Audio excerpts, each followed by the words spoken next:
TBS পডকাস্টে আপনাদের স্বাগতম। আমি মোস্তাফিজুর রহমান প্রান্ত আছি আপনাদের সঙ্গে।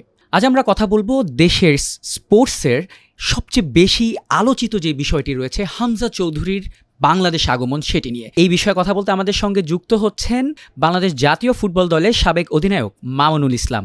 মামুন ভাই, আজকে বাংলাদেশে এসে ল্যান্ড করেছে, বাংলাদেশে পৌঁছেছে ইংলিশ প্রিমিয়ার লিগে খেলা হামজা চৌধুরী, যিনি বর্তমানে এখন বাংলাদেশ জাতীয় দলের হয়ে খেলবেন। ভারতের বিপক্ষে সেই এশিয়ান কাপ কোয়ালিফায়ার ম্যাচটিতে তিনি খেলবেন, সেজন্যই তিনি দেশে এসে পৌঁছেছেন। সো এই হামজা চৌধুরীর বাংলাদেশ দলে ইনক্লুশনটা আপনি কিভাবে দেখছেন, যে একজন ইংল্যান্ডের টপ টায়ার লিগে খেলা একজন প্লেয়ার যখন বাংলাদেশ দলের হয়ে খেলবে, সেই ব্যাপারটা আপনি একজন সাবেক অধিনায়ক, সাবেক ফুটবলার হয়ে ব্যাপারটা কিভাবে দেখছেন?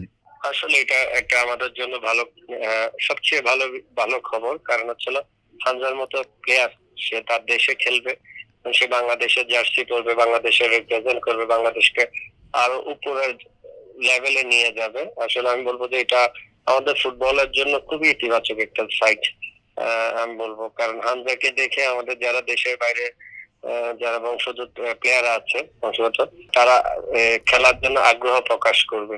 তো অলমোস্ট 30 জন প্লেয়ার আগ্রহ প্রকাশ করেছে। আমি বলবো যে এটা আমাদের ফুটবলের জন্য খুবই খুবই ভালো সাইট। কারণ আমাদের এশিয়া বলেন, ওয়ার্ল্ড মার্কেট বলেন, আদার সবকিছুতে বাংলাদেশের যে নিউজটা, এটা কিন্তু সারা ওয়ার্ল্ডে এখন হামজা খেলবে। হামজার মতো one of the best player আমাদের দেশে খেলবে।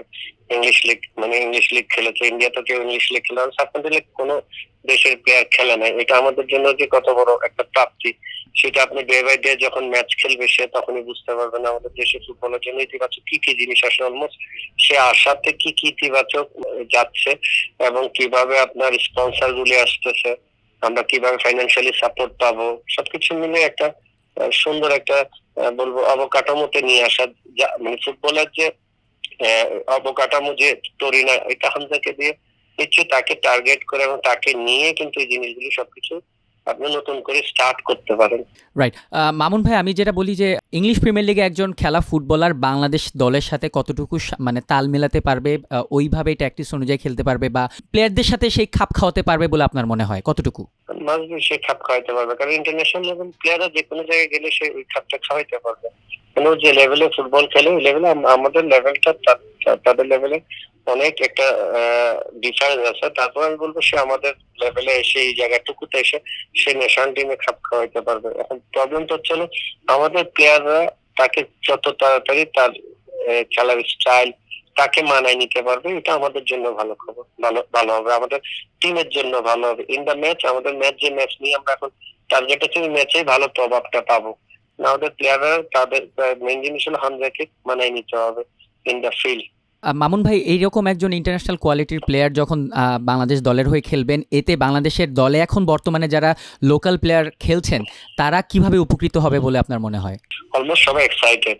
ম্যাচ হামজা আসবে, হামজার টিমমেট হবে, হামজার সঙ্গে খেলবে, হামজার সঙ্গে ড্রেসিং রুম শেয়ার করবে, হামজার সঙ্গে সবকিছুই তারা আমি বলবো যে তারা খুবই এক্সাইটেড, এবং তারা সবাই একটা টার্গেট নিয়ে সৌদিতে গেছে। তাদের যতগুলি নিউজ আমি দেখেছি যে তাদের টার্গেট ইন্ডিয়াকে তারা হারাবে, একটা ভালো ম্যাচ উপহার দিবে। এবং আমি বলবো, দেখেন আমার একটা অভিজ্ঞতা আছে এই সাইটগুলিতে। আমি ওয়ার্ল্ডের বেস্ট প্লেয়ারদের সঙ্গে ড্রেসিং রুম শেয়ার করেছি, ভালো ট্রেনিং, তাদের সঙ্গে ট্রেনিং করেছি। বেশিরভাগ ইন্ডিয়ান সুপার লিগ যখন আমি খেলতে যাই, তখন ধরেন Luis Garcia, Borja Fernandez. Luis Garcia আপনার নাম শুনছেন, স্পেন ন্যাশনাল টিমের প্লেয়ার, ওয়ার্ল্ড কাপ জিতার প্লেয়ার। বর্জা ফার্নান্দেস রিয়াল মাদ্রিদের 45 ম্যাচ খেলা প্লেয়ার, 45টা ম্যাচ খেলেছে বর্জা ফার্নান্দেস। তাদের সঙ্গে যে ড্রেসিং রুম, ট্রেনিং, তারপর একসঙ্গে 4 মাস সময় কাটানো, এই জিনিসটা আমার মধ্যে অনেক কিছু পরিবর্তন করে দিয়েছে। হামজার সাথে আমাদের প্লেয়ার অনেক মোটিভেটেড, এবং দেখেন তারা এখন অন্য লেভেলের চিন্তা ভাবনা যাচ্ছে, তাকে নিয়ে, তাকে ঘিরে স্বপ্ন দেখা, বাংলাদেশের ফুটবলের স্বপ্ন দেখা। আমি মনে করি আমাদের থেকে বেশি এক্সাইটেড তারা, কারণ হামজার সঙ্গে খেলতে পেরে বেস্ট পারফর্মটা করে দেশের ফার্স্ট ম্যাচে তাকে একটা জয় গিফট করা। ঠিক আছে, আমি ইন্ডিয়ার সঙ্গে অনেকবার জয় লাভ করেছি। হামজা আসার পর ইন্ডিয়াকে হারানো, হামজার ফার্স্ট অভিষেক ম্যাচটা তারা তাকে জয় নিয়ে বরণ করবে সারা বাংলাদেশের মানুষ, প্লেয়াররা।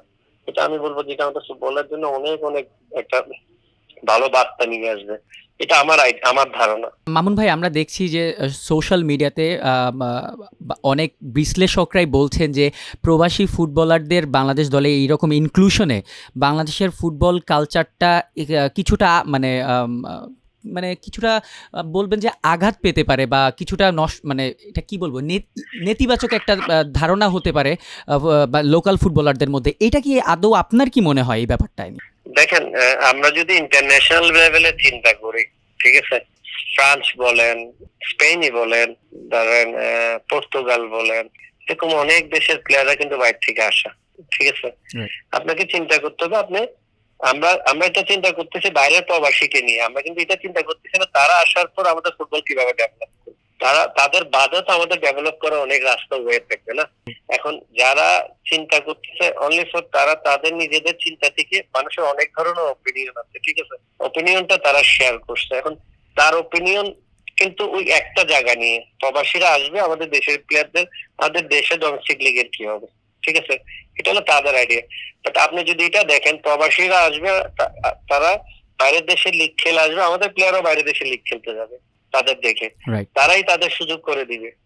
প্রবাসীরা হামজার যদি এখন টিমে এসে যদি হামজার কোনো প্লেয়ার ভালো লাগে, সে মাসবি ইংল্যান্ডে যে কোনো প্লেয়ারকে ট্রায়ালের ব্যবস্থা করাই দিতে পারবে, কোনো ক্লাবের সঙ্গে তাদের ইন্ট্রোডিউস করাই দিতে পারবে।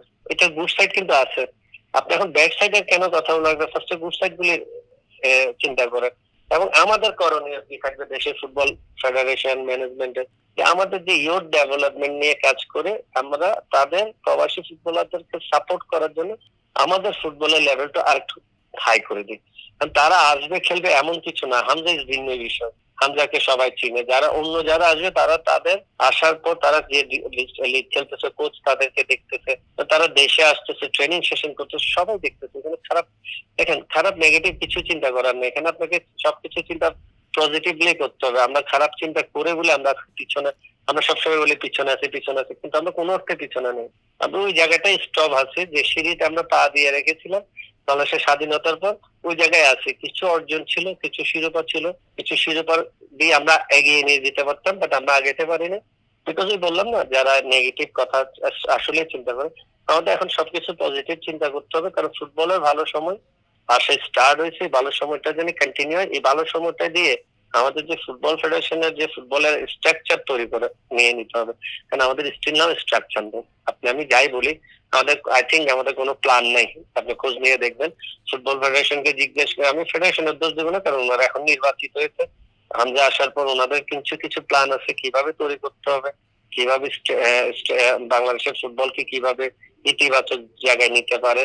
আমাদের ফান্ডিং প্রবলেম, সবসময় বলি ফান্ডিং প্রবলেমটা এখন স্পন্সর দিয়ে কিভাবে আমরা সুসংগঠিত হব, ঠিক আছে, এগুলো নিয়ে আমাদের চিন্তার বিষয়। এগুলো যদি আমরা সবকিছু কন্টিনিউ করতে পারি, আমরা তো সবাই এখন একটা ম্যাচ নিয়ে চিন্তা করি। আমার ধারণা আমরা একটা ম্যাচ না, আমরা 8টা 10টা 12টা ম্যাচের পরে আমরা এই রেজাল্টের ভিউ বলেন, সাকসেস বলেন, পথ চলা বলেন, সবই পাবো। রাইট। মামুন ভাই, এই হামজা চৌধুরীর আগমনে বেশ অনেক দিন পরই বলা চলে যে দেশের ফুটবলটা নিয়ে দেশের মোটামুটি সব মানুষজনই মানে এতটা এক্সাইটেড, বেশ অনেক বছর পর এমনটা দেখা যাচ্ছে।